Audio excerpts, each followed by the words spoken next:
வணக்கம், welcome to malls kitchen. இன்னைக்கு நம்ம வீடியோல தீபாவளி ஸ்பெஷல் என்னன்னு பார்த்தீங்கன்னா, அதிக விலை கொடுத்து குலாப் ஜாமுன் பாக்கெட்டை கடையில் வாங்காம நம்ம வீட்டிலேயே ரொம்ப ஈஸியாக கோவாவை யூஸ் பண்ணி விரிசலே இல்லாமல் நல்லா குண்டு குண்டுன்னு ரொம்ப சாஃப்டான ஜூஸியான குலாப் ஜாமுன் எப்படி பண்ணுறதுன்னு தான் பார்க்க போகிறோம்.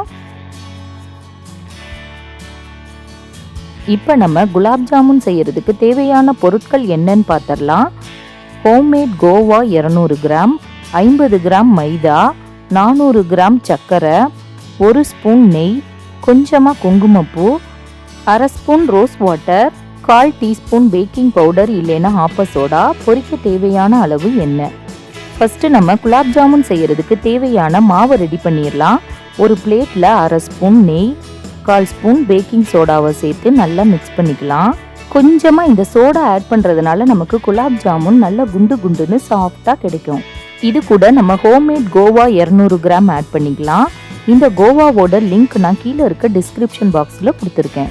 இந்த பிளெயின் கோவா எல்லா பேக்கரிஸ்லேயுமே கிடைக்கும். அடுத்து இது கூட 50 கிராம் மைதாவை சேர்த்துட்டு இந்த கோவாவோட மைதா நல்லா மிக்ஸ் ஆகிற அளவுக்கு ரொம்ப அழுத்தம் கொடுக்காம சாஃப்டாக பிசைஞ்சுக்கலாம்.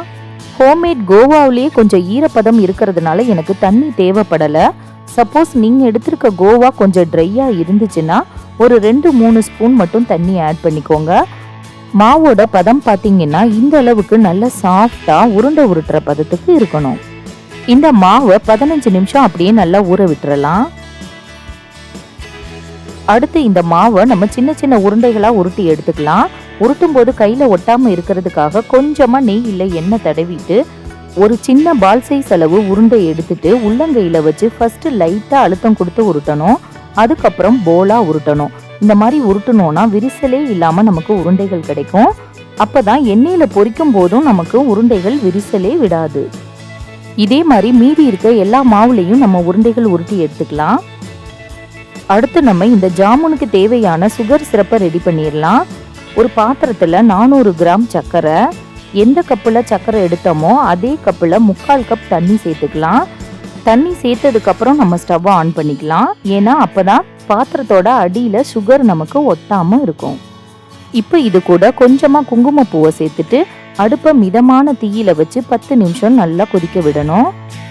குங்குமப்பூ ஆட் பண்ணுறதுனால இந்த சுகர் சிரப்புக்கு நல்ல கலரும் ஃப்ளேவரும் கொடுக்கும்.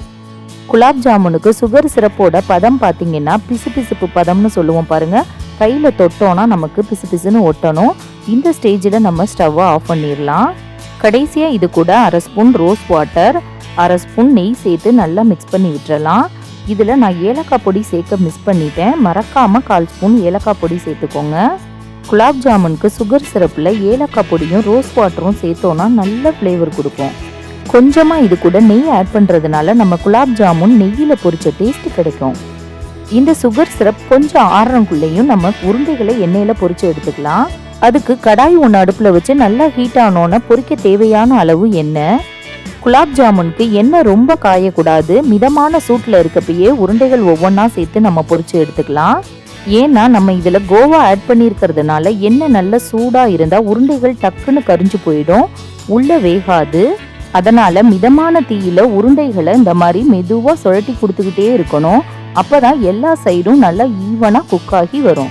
இப்போ பாருங்க, உருண்டைகள் எல்லாம் நல்லா வெந்துருச்சு, கலரும் நல்லா சேஞ்ச் ஆயிடுச்சு. இந்த ஸ்டேஜில் நம்ம எல்லா உருண்டைகளையும் எடுத்துடலாம்.